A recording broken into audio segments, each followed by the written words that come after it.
ഉപ്പുമുളകും light ഫാമിലിയിലൂടെയായി ജീവിതവിശേഷങ്ങൾ പങ്കുവയ്ക്കാറുണ്ട് സംഗീതയും അനിൽകുമാറും.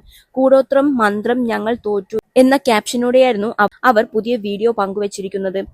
നിങ്ങൾ dress എടുക്കുന്ന കാശുണ്ടായാൽ പോരെ ഹീറ്റർ മേടിക്കാൻ, എന്തിനിങ്ങനെ ഗ്യാസ് കളയുന്നു എന്ന ചോദ്യം ഞങ്ങളും കണ്ടിരുന്നു.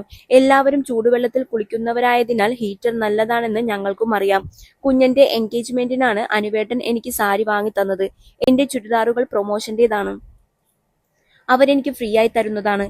കുണുക്കന് ആകെ 3 ട്രൗസർ ഉണ്ട്. അത് തന്നെയാണ് അവൻ എപ്പോഴും ഇടുന്നത്. അവൻ തടിവെച്ചു വരുന്നത് കൊണ്ട് പെട്ടെന്ന് കുട്ടിബനിയനായി പോവും. അനുവേട്ടനാണെങ്കിൽ 599ന്റെ ഷർട്ടാണ് വാങ്ങിക്കാറുള്ളത്. അത് എപ്പോഴെങ്കിലും മേടിച്ചാലായി. എന്റെ ഡ്രസ്സുകൾ പ്രൊമോഷന്റേതാണെന്ന് ഞാൻ എത്രയോ പ്രാവശ്യം പറഞ്ഞിട്ടുണ്ട്. ഓരോ സാഹചര്യം കാരണം ഹീറ്റർ മേടിക്കുന്നത് അങ്ങനെ നീണ്ടുപോവുകയാണ്.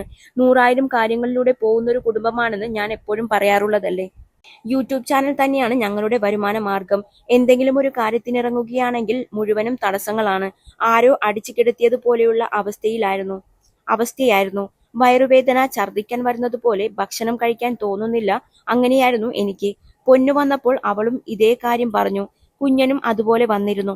ഇപ്പോൾ അനുവേട്ടനും പറയുന്നു ഇതേപോലെയാണ് അവസ്ഥയെന്ന്. എനിക്ക് വയറുവേദനിക്കുന്നുണ്ട്, ഡോക്ടറുടെ അടുത്ത് പോവാമെന്ന് കാർത്തുവും പറയുന്നുണ്ട്. ആ കുഞ്ഞ് ഇങ്ങനെ പറയണമെങ്കിൽ അവസ്ഥ ഒന്ന് ഓർത്തു നോക്കൂ. കാലാവസ്ഥയുടെ പ്രശ്നമാണെന്ന് ഞങ്ങൾ കരുതുന്നത്. ഇന്നലെ ഒരാൾ വലിയ ചെലവൊന്നുമില്ലാതെ ഒരു കാര്യം പറഞ്ഞു തന്നിരുന്നു. അത് ചെയ്തിരുന്നു. 10 കുഴി കുഴിച്ചാൽ 11ാമത്തേത് നമുക്കുള്ളതായിരിക്കും. ആർക്കും മോശം വരാൻ പ്രാർത്ഥിക്കാറില്ല ഞങ്ങൾ. നിങ്ങൾക്കെതിരെ ആരൊക്കെയോ എന്തൊക്കെയോ ചെയ്യുന്നുണ്ടെന്ന് ഞങ്ങളെ കാണുന്നവരെല്ലാം പറയുന്നുണ്ട്. ആഭിചാരക്രിയകളൊക്കെ ചെയ്യുന്നവർക്ക് എപ്പോഴെങ്കിലും തിരിച്ചടി കിട്ടിക്കോളും. ഞങ്ങൾ പണിക്കരുടെ അടുത്തൊന്നും പോയിട്ടില്ല. ചിലരൊക്കെ നമുക്കെതിരെ എന്തൊക്കെയോ ചെയ്യുന്നതായി അറിയാം. ഇവിടെ കുഞ്ഞുമക്കൾ വരെയുള്ളതാണ്.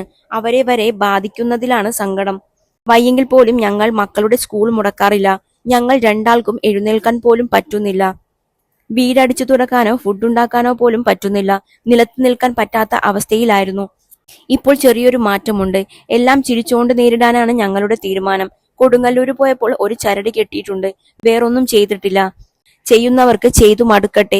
നിങ്ങൾ തളരരുത്. പൊരുതി മുന്നോട്ട് പോവുക.